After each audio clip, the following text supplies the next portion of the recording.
የተወደዳችሁ የመንገድ ደህንነት ቤተሰቦች የዕለቱ ዜናዎች እንደሚከተለው ይቀርባሉ። አሽከርካሪዎች ደንብ ቁጥር 395/2009 በአዲስ መልክ ተሻሽሎ የመንገድ ትራንስፖርት ትራፊክ መቆጣጠሪያ የሚኒስትሮች ምክር ቤት ደንብ ቁጥር 557/2016 ተብሎ መውጣቱን ምን ያህል አሽከርካሪዎች ያውቃሉ? የትራፊክ ደንብ ተላላፊዎችን መረጃ በአንድ ቋት በማስገባትና በሲስተም ቴክኖሎጂ የታገዙ ማድረግ የአገልግሎት አሰጣጥን እንደሚያሳድግ ተገለጸ።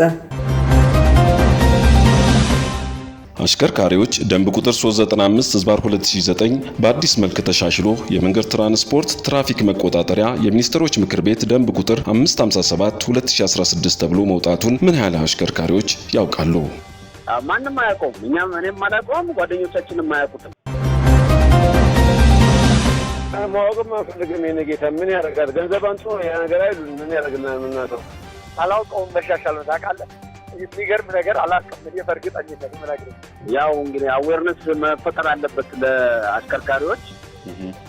ቀጥታ ያው ትምህርቱ ወይ ነው የሆነ ነገር ቢሰጠን ጥሩ መሰለኝ። ምን ያደርጋል? ማወቅ ለመንገድ ትራንስፖርት ሰራተኛ ገንዘብ ማግኛ መንገድ እንጂ ለተሽከርካሪና ለኢትዮጵያ ደህንነት ይሰካ ነገር አለ እየተፈጠረ ያለው። ማንኛውም በአደጋ የተሳተፉ አሽከርካሪዎች በሙሉ የትንፋሽ ወይንም የደም አልኮል ምርመራ የማድረግ ግዴታ ያለባቸው መሆኑንና የሞት ጉዳት ባስከተለ የትራፊክ ግጭት ላይ የተሳተፉ አሽከርካሪዎች በሙሉ የአደንዛዥ ዕፅ ምርመራ እንዲደረግላቸው ሊታዘዝ ይችላል። ይህን የማያደርጉ እጹን እንደተጠቀሙ ይወሰዳልም ተብሏል። በደንብ ቁጥር 557/2016 በአዲስ መልክ ትኩረት ከተሰጣቸው መካከል የትኞቹ ናቸው ማለት ይቻላል? አንደኛው እነዚህ በፊት የቅጣት እርከኖቹ 6 ነበሩ። እነሱ ማኔጅ ለማድረግና እርምጃ ለመውሰድ ሲቸገሩበት ስለነበረ የቅጣት እርከኖቹ ወደ 3 እንዲጠቡ ተደርገዋል። በተጨማሪ አንድ ስፔሻል እርከን እንዲኖረው ተደርጓል። ልዩ የጥፋት እርከን ተብለው በአብዛኛው እነዚህ ለአደጋ አጋላጭ የሚባሉትና ሲሪየስ የሆኑት እንደ ፍጥነት፣ ጠጥቶ ማሽከርከር አይነት ጥፋቶች የተሻለ ከፍ ያለ የቅጣት መጠን እንዲይዙ የተደረገበት ነው። ሌላው ሁለተኛው በአልኮል መጠን ላይ የተቀመጠው መጠን ድሮ ከነበረው አሁን ዝቅ ተደርጓል። አልኮል ላይ ዝቅ መደረግ ብቻ ሳይሆን ደግሞ ፈጽሞ መጠጣት የማይፈቀድላቸው እንዲኖሩ ተደርጓል። አሁን በፊት 0.4 ነበረ በትንፋሽ፣ አሁን ወደ 0.2 ዝቅ እንዲል ተደርጓል። ወደ 0.2 ዝቅ እንዲል መደረግ ብቻ ሳይሆን ደግሞ 0.2 ራሱ የማይፈቀድላቸው አሉ። እነዚህ ስኩል ባስ የሚይዙ፣ ዳንጀረስ ጉድስ የሚጭኑ፣ የህዝብ ተሽከርካሪ የሚያሽከረክሩ፣ መናኸሪያ የሚጭኑ እንደዚህ አይነት አሽከርካሪዎች ፈጽሞ በምንም አይነት መጠን አልኮል እንዳይጠጡ ተደርጓል። አንደኛው። ሌላው ፍጥነት ላይ ደግሞ የሚቀጣው ቅጣት ከፍተኛ የቅጣት መጠን እንዲሆን ተደርጓል። ከዛ በተጨማሪ ደግሞ የቅጣት መጠኑ እንደ ጣሰው የፍጥነት መጠን ልክ ይሆናል። ምሳሌ 50 ተፈቅዶ በ50 የሚፈቀድ መንገድ ላይ 60 እና በ100 ሲያሽከረክር የነበረ ሰውዬ እኩል አይቀጣም።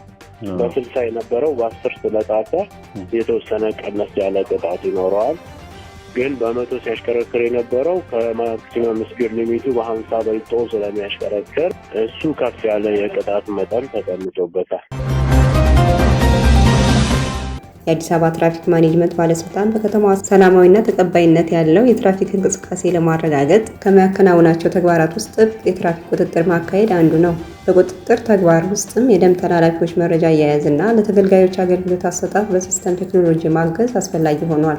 በዚህም መሰረት ተቋሙ ይህንኑን አሰራር ወደ ስራ በማስገባቱ በዘርፉ አገልግሎት እየሰጡ ውጤታማ የሆነ መምጣቱ ተገልጿል። ትራፊክ ደንብ ተላላፊዎች መረጃ መመዝገቢያ ሲስተምን በራሱ ተነሳሽነትና በተቋሙ ድጋፍ በማልማት አስፈላጊው መረጃ በአንድ ቦታ በቀላል ማግኘት እንዲቻል መደረጉና ውጣ ውረድን መቀነስ መቻሉን በተቋሙ የኢንፎርሜሽን ቴክኖሎጂ ባለሙያው አቶ ጥበበ ዳንኤል ተናግረዋል። ለጉለሌ ቅርንጫፍ ጽሕፈት ቤት የስራ ሂደቶችን ፈጣንና ጥራት ያላቸው እንዲሆኑ የትራፊክ ሕግና ደንብ ተላላፊዎችን መመዝገቢያ ሲስተም በፓይለት ፕሮጀክትነት መዘርጋቱን የገለጸው ባለሙያው በአሁኑ ወቅት 11 ቅርንጫፍ ጽሕፈት ቤቶች መረጃዎች በማዕከል በአንድ ቦታ በሲስተም ላይ በማስገባት አገልግሎት እየተሰጠ እንደሚገኝ አስረድተዋል። በባለሙያው በአቶ ጥበበ ዳንኤል የተሰራው ሲስተም ከዚህ በፊት የደንብ ተላላፊዎች መረጃ የሚመዘገበው በወረቀትና ኤክሴል ብቻ ሲሆን ይህ ደግሞ መረጃውን በተፈለገ ጊዜና በአግባቡ እንዳይገኝ ያደርግ እንደነበርም ተጠቅሷል። የቀድሞው አሰራር የመረጃ ክፍተትን የሚፈጥር ጊዜ የሚወስድና አድካሚ እንደነበርና አሁን አገልግሎት ላይ ያለው ሲስተም ግን አገልግሎት አሰጣጥ ቀልጣፋ ከማድረጉ በተጨማሪ የመረጃ ጥናትና ትንታኔ ለመስጠት የሚረዳ እንደሆነ ተመላክቷል።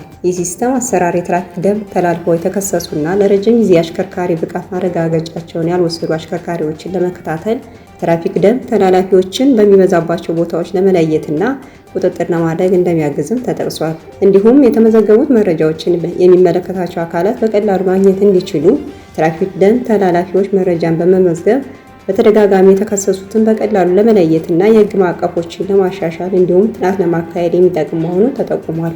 በቀጣይም በሌሎች በሲስተም ያልታገዙ አገልግሎቶችና ስራዎችን ወደ ሲስተም በማሳደግ እየሰራ እንደሚገኝ ግድነት ቤተሰቦች የዕለቱ ዜናዎች እንደሚከተለው ይቀርባሉ።